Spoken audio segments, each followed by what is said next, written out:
Today, we discuss accessibility, the practice of making your websites usable by as many people as possible.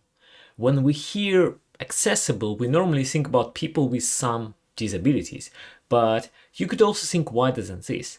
People with slow internet, people using small laptop screens, people who use cheap mobile devices, people who don't like using mouse.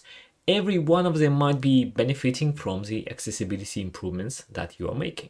Okay, I still see that you are not convinced, so here's why you should care. First is the law. It is illegal in many countries to discriminate, so if you have customers with disabilities in those countries, you might be sued and fined. Brand image.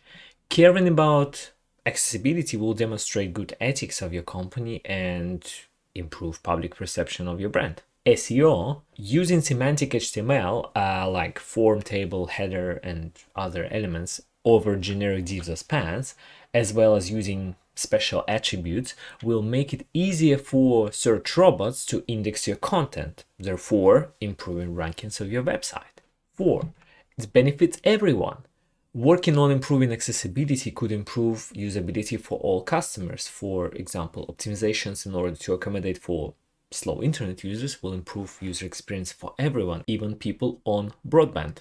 Now we understand what it is and why accessibility is important, so let's try to figure out how to measure it. First, I want to point that accessibility needs to be built in. It is hard, expensive, and painful trying to add it at the end of the project, so when starting a new project, always ask, how are we going to measure accessibility? Unfortunately, you cannot do an accessibility test in a fully automatic way, or at least do it well. Yes, certain things could be checked in an automated fashion, but you will require an experienced human to finish the evaluation.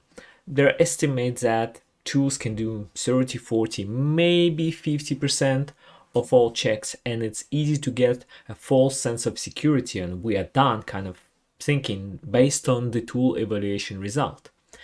Let's look at 3 methods of evaluating or testing accessibility. Method 1. Google Chrome has a built-in Lighthouse plugin. If you want to learn more about DevTools, check out my other video, link will appear here. Let's navigate to this page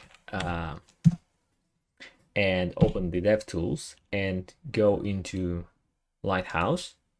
And you can see that we could click accessibility and generate a report. You can see that it gives us actually a pretty good score of 93 with just one concern that buttons don't have an accessible names, but also it gives us an additional items to manually check that we could go and evaluate. Also, don't forget that the Lighthouse is not the only extension that you could use. There are many more, like Wave or Accessibility Insight or some others. Method number 2 is looking into accessibility tree. To enable it, you need to go into the Elements tab and then go into the accessibility here and say Enable Full Page Accessibility Tree. Then you need to reload the DevTools, and this icon will appear, allowing you to toggle between the normal DOM view and accessibility tree. So let's try it. How to understand it? To make it simple, you could think of it as a information that the browser will give via accessibility API to the screen readers.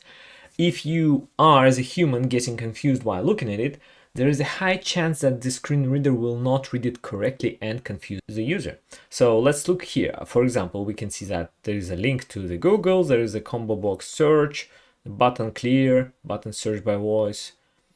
It's kind of readable and makes sense. So I can give a kind of high degree of confidence that the screen reader, when reading this page, will do a good job. Now let's look at another example that doesn't have a lot of built-in accessibility. No offense to the author, but it's a classic example of the 1990s website that used table as a layout. So the problem is that tables are not very accessible. So if I toggle the accessibility view, you could see that there's like nothing in here. And even if I dig into the table rows, it's just one big blob of text of everything. So I can give a high estimation prediction that most likely the screen reader will not be able to read it properly. To confirm our suspicions that this website doesn't have a lot of accessibility, let's look at the Lighthouse report. It shows 63, which is, some people can say that this is a decent number and there's like not a lot of complaints, but we have just seen that the accessibility tree is very bad. So that is why you cannot, I repeat that, you cannot really trust the automatic tools, and you need to perform manual evaluation of any website. This brings us to the method number 3. The hardest one is actually learning and understanding WCAG spec. WCAG is, some people might pronounce it as WCAG, is an acronym for Web Content Accessibility Guidelines.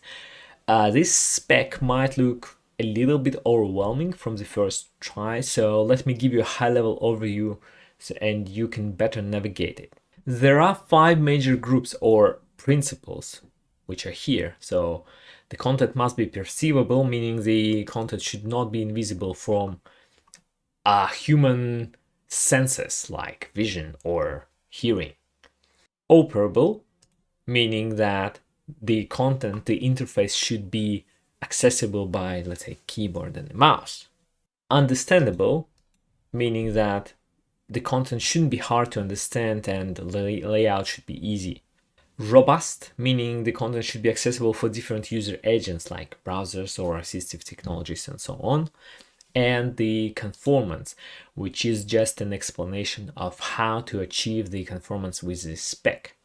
So the important thing here is these 3 levels, A, AA, and AAA. They basically go from A, which is a minimal level of compliance with the spec, or AAA, meaning the amazing level, sometimes even non-achievable. So let's look at some of the examples. Maybe look at this one. You could see that it's a level A item, which means that it's easy to achieve or should be easy to achieve.